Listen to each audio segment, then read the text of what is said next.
Hi everybody, and thank you for joining us for these sessions. We're trying to get out as many as we possibly can so that you can use them as a tool to see some of the things that we use about remote working. With remote working, we found that you've really got to have a system in place. It's a combination of things. It's not one package that's going to satisfy all of your requirements to keep in contact with your clients, etc. You do need a plan, and you need to approach each one of your clients maybe separately, but have that plan in place and also test it out to make sure that it works. Some of the tools that you'll need cloud-based practice software. PC-based software is just not going to hack it now. You need online reception and client support systems, and your remote client management processes need to be a little bit more refined. I always practice what I preach, and this is me, of course, working in my home office. What are some of the useful tools? Look, the one at the top of my list is AnyDesk, remote desktop access software. And look, AnyDesk is used in order for you to connect up two PCs together so that you can either step your client through a particular set of slides that you may have, or you can connect up with your client to show them a document and so on. Look, it's a small program. It's very good. It's very secure. It's easy to install and easy to invite your clients to hook up. So have a look at AnyDesk. The Microsoft suite of products. Look, you don't have to go berserk and buy the full blown package. The online version of OneDrive, Outlook, Sway. Come to you by just registering for a Microsoft account. Look, the cost of it, roughly about, if you want the latest update of all of the products, we would suggest that you pay the $120 odd per annum, and that gives you up to 5 installs on things like desktops, laptops, and so on. The other tool that you'll definitely need is Skype. We believe Skype is the best one going around at the moment. It's still very clunky. Let me tell you, if you do have a business account with Microsoft, it's been replaced with Teams. But Skype is an extremely good package to use. The way to use these things is that you would ring your client on Skype and keep the connection open while then inviting them to join your PC using AnyDesk. And that combination of ways of doing it is the most successful that we've been able to use. Now, there are other things like Zoom. Everybody's talking about Zoom. We do use Zoom. Zoom is a limited package in as much as that you could have one-on-one, but if you're going to go to team management, then it becomes a little bit pricey. The new product for mobile devices, which is the Microsoft 365, it's an integrated app, and we'll talk about that in a second. But look, it's a package which pulls together all of those things that you might have on your laptop, which is the OneDrive, the Outlook, and so on. So it's an integrated package that you can download from the App Store. The other one, for those of you who are a little bit more technically orientated, Twilio. Twilio offers a great SMS management system, a very good voice management system. For example, you can set up a chatbot using Twilio relatively easily. It does take a little bit of work. If you do need assistance with it, get back to us and we can certainly help you with that. Just in regard to that Office application, the 365, this is the way that Microsoft are going about providing you with their tools. The one that you can download, which includes the Word, Excel, PowerPoint, and so on, OneNote, is the Microsoft Office 365 app. It combines all of those into a mobile application. Or you can individually install the Office apps as Word, Excel, PowerPoint, and OneNote. It's really a matter of saying, how do I want to manage this? If you're used to using a mobile device, then look at installing just the 365.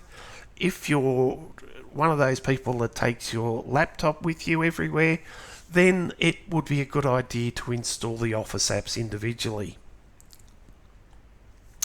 So, what are the 4 steps? These are the things that you should be looking at or trying to get your head around. You need to decide about how you're going to manage your matters.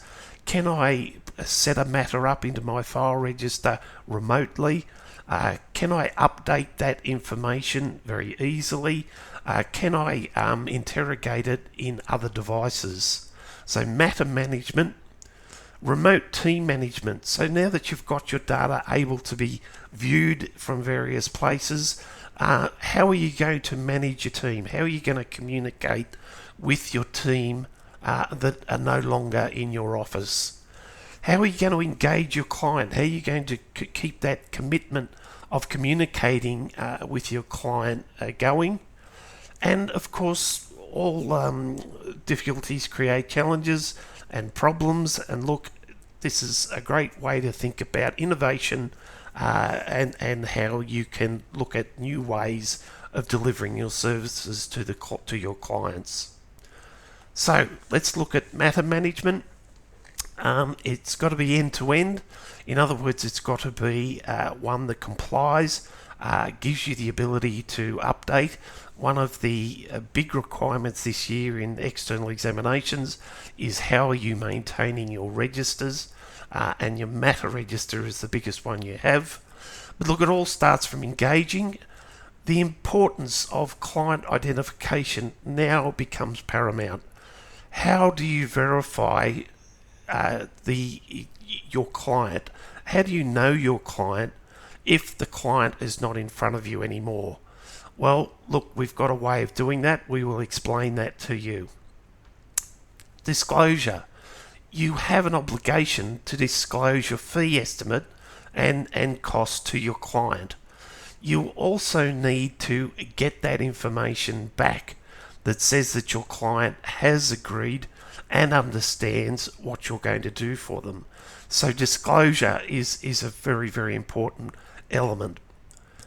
You then have to manage the workflow or manage the tasks. And look, we've thought of some ways of doing that and using the tools which will enable all of your team to know where we're at with a particular matter. And of course, how do you finalise a matter? Get your invoice out there and get paid. So look, we've got some ideas about that. Just quickly, you can set up your trust account to accept credit card payments. The one requirement of that is that the trust account, any fees that would flow from that credit card must be taken out of your Office account, not the trust account. So if a client does pay you by a credit card, the whole amount of the credit card must be credited to your trust account, and therefore any fees just comes out of your Office account.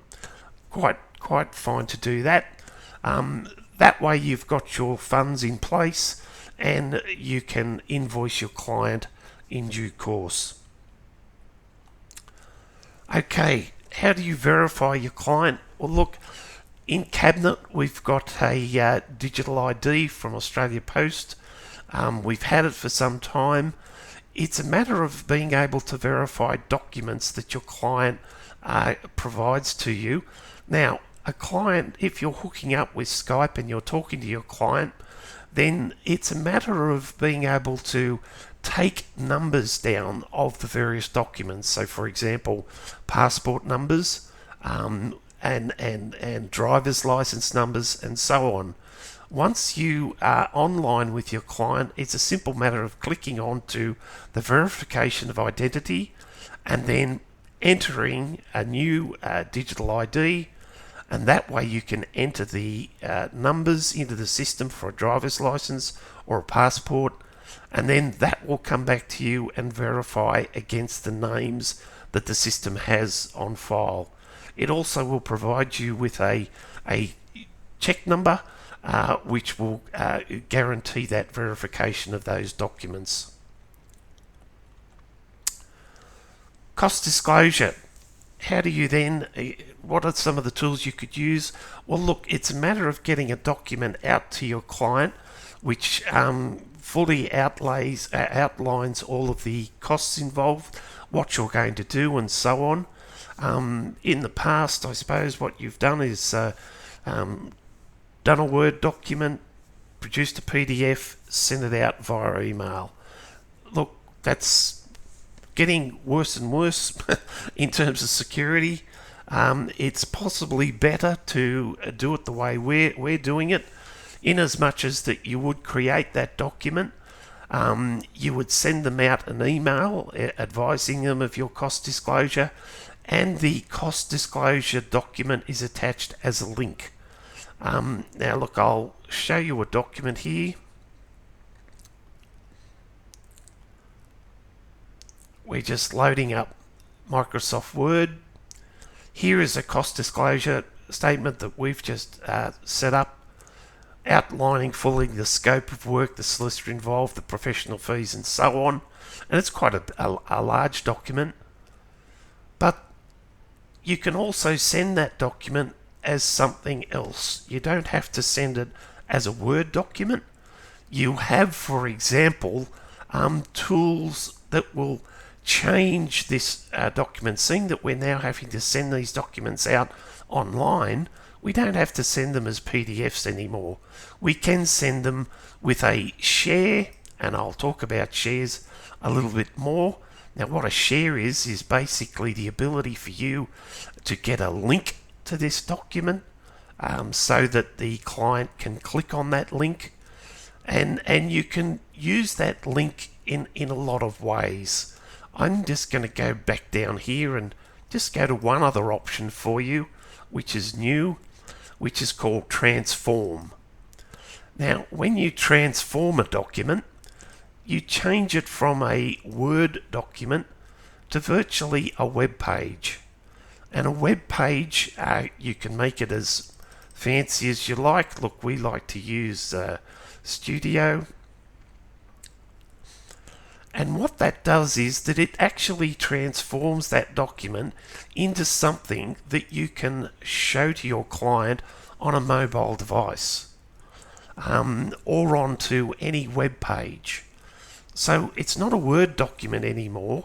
It's actually something that can be viewed online by your clients. And again, you'll see up the top here that we have a share. It's called Microsoft Sway. It's free, it's part of the package, but it gives you some really nice ways of presenting yourself to your client. Let's get out of there. We'll come back to sharing a little bit later. Integrated management information. Look, you've got to try and get some software that's going to pull the information to you from these various places now. So if you've got Outlook Online, if you've got OneDrive, if you've got all of these different packages like tasks and SMSs, you need something that's going to pull all that together. So we call it the dashboard, where all of the information from all of these other resources are pulled together for you for that particular matter. How about remote team management? Look, simple concept. We've got our principals, our legal teams, we've got admin staff, external advisors. We're getting better at using these online tools, and look, Teams is there available to you, but again, it's a little bit pricey. Skype, a group meeting with Skype will suffice. But one of the most simplest things that you could use is the Microsoft To Do or Tasks. which is basically being able to set tasks up for your client and adding those to a to-do application. Now, for example, in this case over here, we have a to-do app and we have folders of things to do for those particular matters. So all of your active matters should have a folder with activities to do. Now that costs nothing. It will synchronize across all devices and gives you the ability to hone in on each individual matter. Links. Everybody sort of says, why should I send a link? A PDF is more secure. No, a PDF is not more secure. And email attachments are one of the first things that hackers will intercept. A link is something different, and look, you can do a lot more with a link. Let's go back to that document that we were using before, and I'll show you that link in action. So if I just make this a little bit bigger, when you're looking at that link, and we call it a share, you can do more things with that share. For example, anyone with a link can edit. So that would be a great way of sending a document to your colleagues for them to work with you online and collaborate. Or you could turn that option off. You could set an expiration date for when that link expires, and you can ultimately set a password to that link. So you've got yourself covered in terms of the security that you can attach to that link, and it's a lot better than just sending that PDF document. Also remember, if you send a link to your client, if you need to edit that document before the client clicks on that link, then that update is available to the client when they click on the link. With a PDF, if you need to make a change, you would need to make the change, recreate the PDF, and send it back off to your client. With this, you can just send the link, and the client will always see the latest version of that document. Of course, at any time you can see document history, you've got version control, but the important thing is that the link will always point to the current document. I'll just cancel that and we'll pull that out of there. So share documents with both your legal team and or with your clients, and just using that link option. Voice notes, voice recognition. Look, I just threw this one in. Voice recognition is becoming part of all of the programs, and particularly if you're using a mobile device, either Siri or Alexa or the Microsoft product. So as you can see, my phone just decided to answer me. We have some shortcuts available for you for quick calendar appointments so that you can talk to your device, set appointments in the past or in the future. If you do want them, please get back to us. We can send you a link and you can download them onto your mobile phone. I think the important thing to understand is in the past you've taken notes to a matter. Well, in this new environment, you need to think of those as tasks about a matter. Engage and communicate. There are certain channels that you can use, of course. Look, call and is best for catch-ups and discussing sensitive topics. But you can't be on the phone all day. You need some other ways of doing it. Video conferencing, of course, could be expensive, could be very cheap if you use Zoom and so on. One of the ones that we think is very important is chatting, using SMS. Now, chatting is not only SMS, but chatbots and so on. We find it the most immediate way of communicating with your client. Video capture and voice notes, that's what we're doing right now. We're doing a video capture of a slideshow presentation. And of course, email, which is now the new snail mail. You can use emails, but always be aware that an email is not secure. Any sensitive information that you send should not be included in an email. What about SMSing? Well, look, we've got some SMS tools for you. We've got text messaging campaign, but look, the basis of it is that 90% of recipients open up a text message within 90 seconds, and that's from the Forbes analysis, as opposed to up to 90 hours for an email. It's startling what's happening with emails, but an SMS for immediate attention of your client is the way to go. But don't forget, you need to manage it. You need to record the fact that you've sent an SMS to your client. You either take a file note that said that you sent an SMS on such and such, but you do need a managed SMS system. There's something that I haven't put on the slide, but something that you may want to have a look at is a thing called Text Magic. And Text Magic is one of the best SMS management systems going around. Just to give you an idea, for us in Cabinet, for you to send an SMS, it's a matter of saying, what matter do I want to work on? Who am I talking to? It's Mr. Aardvark here, and we have a text button which you can now set your message and send the message. That will record the message against the matter. It will also record any responses from your client.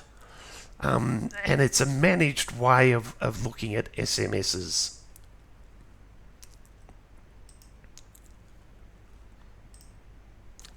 Also, we have a campaign. If, for example, you wanted to send a message to a particular type of client group in a particular postcode with a particular value, you can do that and send out bulk SMSs. We would come back to you with a cost of that campaign so that you can decide whether it's worthwhile going ahead. But it's another way of looking to send a large number of messages to your clients. And remember, they will be open in all likelihood within 90 seconds or be responded to. Of course, when times get tough, the tough get going. So look, there's some innovative ways, and some of the things we're thinking about, particularly in the area of online estate planning, something for you to consider. Look, one of the things we're thinking about is getting an end-of-life plan. We know that it's tedious. We want to try and streamline it. One of the things that we're trying to get to happen is, for example, we have here an Australian Lawyers Network where your client does a quick questionnaire, and look, I'll just show you that quick questionnaire, something that you can think about, so that your client goes through a series of questions online. They can fill out the questions, they go back and edit it and so on. Once they've done that questionnaire, that information is then available for you to work on. So they do 90% of the work. You can come in, review the client data, so you can go through each one of those questions. You can edit, you can change it, get it correct, do what you need to do. And of course, when you've done that, you can then review your document where you have a preloaded template of that information. Once you've got that information and you've got your documents, you can save it, you could print them, you can send your client a secured link to that document, you could create it in a sway, and so on. And one of the things that we are working at, and look, we know it's contentious at this time, but it's being able to get your client to sign it online. The big difference here is that we're not asking them to attach a signature or put a stamp on it. We're physically getting them to sign the document in your presence. Now that's what that means is we don't know now, but basically your witnesses can see the signature being made, and the solicitor can also see that signature being made by the signee. Look, if you'd like a demonstration of this, we'd be only too pleased to show you. So, innovation. Think of things that you can now provide your clients using things like TaskMonkey, Monkey Survey, and so on. What about the Law Society now and the guidelines as it stands at this time? Look, the Law Society will not be enforcing that 5-unit cap on private study. Just be aware that the audio-visual material used for private study must be specifically designed for the purpose of updating your knowledge for your practice. And solicitors are already permitted to complete an unlimited number of units web-based programming. Now, we believe that this is what you're viewing now is the web-based programming, so it comes under your CDP rules. Thanks very much for watching. We'll also have a series in a playlist of different things for you to have a look at. We're building this library so that you can comply with your points requirements online, and also helps us get ourselves out to you, so that you can see some of the tools that we have. Thanks very much for your attendance, and hopefully to see you soon.